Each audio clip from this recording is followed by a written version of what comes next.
If you find yourself needing a refund from Netflix due to an unexpected payment, follow these straightforward steps to request your refund. Step 1. Sign into your account.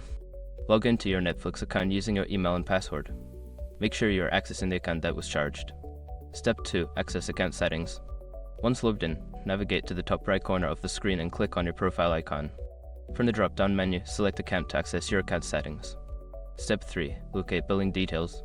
In Account Settings, scroll down to the Membership and Billing section.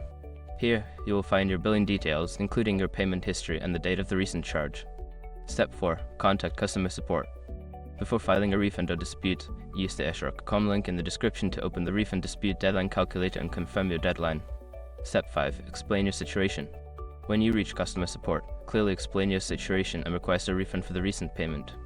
Provide any necessary details, such as the date of the charge and the reason for the refund request. Once you have completed these steps, wait for a response from Netflix regarding your refund. They typically respond quickly and will guide you through the next steps if your request is approved.